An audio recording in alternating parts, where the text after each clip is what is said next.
অবস্থা ফিরে আসে, আওয়ামী লীগ সহ প্রত্যেকটি দলের অংশগ্রহণে ফেব্রুয়ারিতে যেন নির্বাচনটি অনুষ্ঠিত হয় এবং জনগণকে আশা করব স্বতঃস্ফূর্ত অংশগ্রহণের মাধ্যমে তারা যেন তাদের পছন্দের মার্কাটি, পছন্দের দলটি তারা সাজিয়ে ফেলেছেন। উনি দেখছেন যা করেছি, 84 বছর বয়স, সন্তান সন্ততিরা দুধে ভাতে থাকবে, সুতরাং আমার যা করার আমি করেছি, এখন আমি চলে যাই, এরা মারামারি কাটাকাটি করে যা করে করুক, আমার সেটা হচ্ছে তাদেরকে তো হস্তান্তর করুক। এটা ভালো বলেছে, কিন্তু প্রথমেই তিনি কিভাবে ভিত্তিহীন বলেন? কে তাকে অধিকার দিয়েছে ভিত্তিহীন বলার? তিনি কি তাদের প্রত্যেককে সম্বন্ধে খুব ভালো করে জানেন? সবকিছু জানেন? ভিতরের খবর জানেন? তিনি কিভাবে জানার চেষ্টা করি যে বর্বরণে তারা যারা দেখা করে আসলেন তারা কি আলোচনা করে আসলেন। তো দু একটা জায়গায় শুনতেও পেয়েছি দলকে সংগঠিত করতে হবে, জনগণের পাশে দাঁড়াতে হবে, নেতাকর্মীর পাশে দাঁড়াতে হবে, এই ধরনের নির্দেশনা দেওয়া হয়েছে, যেটা আওয়ামী লীগের পক্ষ থেকে বরাবরই দেওয়া হয়ে থাকে। মানে স্পষ্ট করে নেত্রী আসলে কি বলছেন, মানে এরকম কোনো বার্তা আছে কিনা? যে আমার জানা নেই আসলে। ওই যে পত্রিকায় দেখেন না, আপনি বললেন যে কোন পত্রিকা লেখে 150 দিন, কোন পত্রিকা লেখে 198 দিন, কোন পত্রিকাটা যে বিশ্বাস করবো আমি আসলে বুঝতে পারি না। সো আর সর্বশেষ আপনার কাছে যেটা জানতে চাওয়া, যে 15ই আগস্ট নিয়ে আপনাদের কোনো পরিকল্পনা আছে কিনা? অবশ্যই। বাংলাদেশে জাতির পিতা বঙ্গবন্ধু শেখ মুজিবুর রহমান, যিনি তার সারা জীবন কাটিয়েছেন বাংলাদেশের মুক্তির জন্য, প্রত্যেকটি গণ আন্দোলনে আমৃত্যু তিনি নেতৃত্ব দিয়েছেন, মহান মুক্তিযুদ্ধে নেতৃত্ব দিয়েছেন। সেই জাতির পিতার 50তম শাহাদত বার্ষিকীতে অবশ্যই আওয়ামী লীগের প্রোগ্রাম রয়েছে, দোয়া হবে,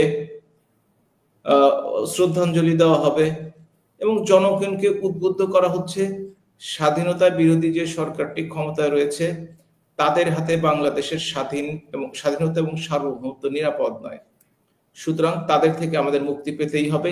এই প্রতিশ্রুতি, এই প্রতিজ্ঞা আমাদেরকে অবশ্যই ওই দিন পুনর্ব্যক্ত করতে হবে।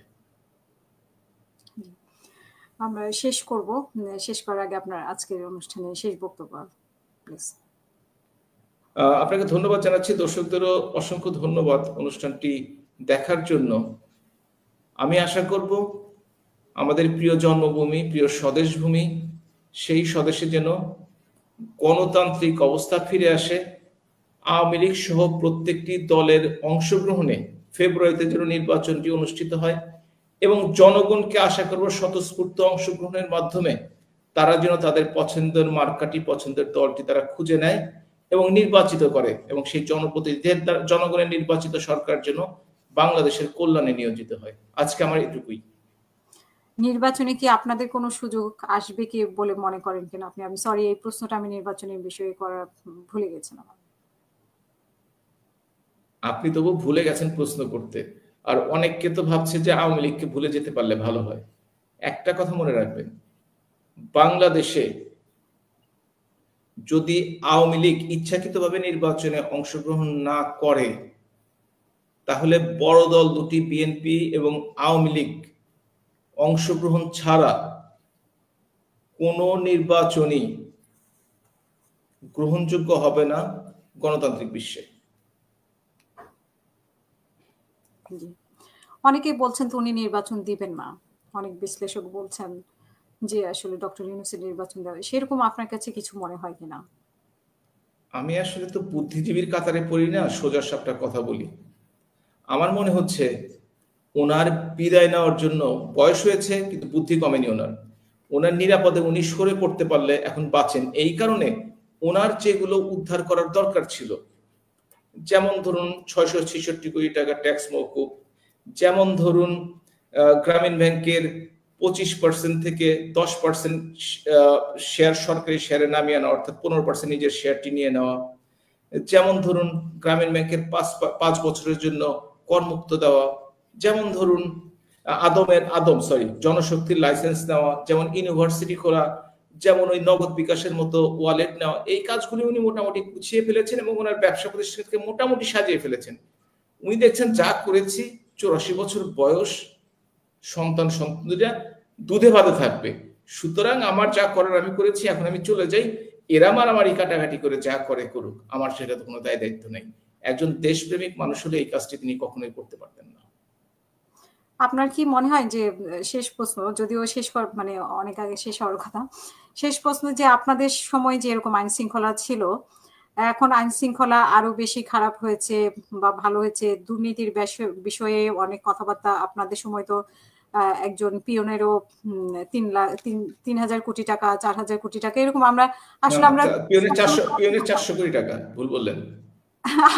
হ্যাঁ, আমরা আসলে মানে হাজার এরকম কোটি টাকার নিচে তো আমরা টকশোই করি নাই জীবনে, হয়তো আমরা দেখি নাই তাকে, কিন্তু টকশোই করি নাই। সো এগুলো কিন্তু এখন কি আপনার মনে হচ্ছে না দুর্নীতি অনেকটা কমে গেছে, এই ধরনের ঘটনা নেই? প্রথমত বলি যে আওয়ামী লীগের সময় 15 বছরে যে দুর্নীতি হয়নি, ব্যাংকে অনিয়ম হয়নি, ওই আমাদের গণভবনের যিনি কি বলবো গৃহ পরিচালক না কি যেন শব্দ আপনি সব ব্যবহার করলেন, তারা 400 কোটি টাকা তারা 400 কোটি টাকার মালিক হয়নি, কথাটা কিন্তু আমি একদম অস্বীকার করছি না, কিন্তু আমি অবাক হয়ে গেলাম। আওয়ামী লীগ 15 বছরে যা করেছে, আওয়ামী লীগ একটি সেই অর্থে দুর্নীতিতে ব্যর্থ দল, দেশকে 5 বার চ্যাম্পিয়ন করতে পারেনি। কোন উপদেষ্টার এপিএসরা এই 3-4 মাসে 600-700 কোটি টাকা, 300 কোটি টাকা না বিদায় গায়েব হয়ে গেছেন, তাদের কোনো বিচার হচ্ছে না। কিংবা বেগম খালেদা জিয়া যিনি পিএস জনাব সাত্তার সাহেব গত পরশুদিন সুস্পষ্ট ভাবে বলেছেন 8 জন উপদেষ্টা সীমাহীন দুর্নীতি করেছে, এবং আজকে পর্যন্ত, এবং আপনি দেখেন যদি সেই প্রধান উপদেষ্টা দপ্তর থেকে যেটি ওনাদের ক্যাবিনেট সেক্রেটারি সম্ভবত প্রিন্সিপাল সেক্রেটারি বিবৃতি দিয়েছেন, তাতে বলেছেন এটা ভিত্তিহীন। উনি কি দুদকের কর্মকর্তা নাকি উনি ভবিষ্যৎ দেখতে পান, নাকি উনি হাত দেখে বলে দেন যে আপনি এটা একটা তদন্ত করা উচিত ছিল না? কিংবা যিনি বলেছেন তাদেরকে উপদেষ্টা হোক আর যাই হোক, মানে ওনারা তদন্ত করবেন বা এরকম কিছু একটা, না এটা বলেন, এটা আপনি যদি দেখে থাকেন এটা একদম বলেনি। তিনি বলেছেন যে আপনি এইগুলো সরকার এবং তদন্ত যারা এই ব্যাপারে দায়িত্বপ্রাপ্ত আছে তাদের কাছে হস্তান্তর করুন, এটা ভালো বলেছে। কিন্তু প্রথমেই তিনি কিভাবে ভিত্তিহীন বলেন? কে তাকে অধিকার দিয়েছে ভিত্তিহীন বলার? তিনি কি তাদের প্রত্যেককে সম্বন্ধে খুব ভালো করে জানেন? সবকিছু জানেন? ভিতরের খবর জানেন? তিনি কিভাবে ভিত্তিহীন বলেন? অর্থাৎ এই সরকারের টিআইবি যে রিপোর্টটি দিয়েছে, সেই রিপোর্টটি দেখলে সমস্ত কিছু পরিষ্কার হয়ে যাবে।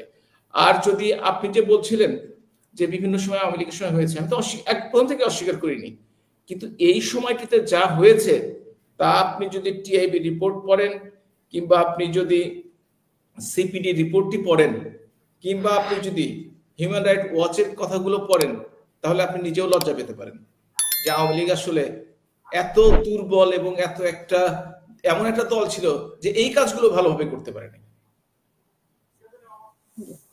অসংখ্য ধন্যবাদ।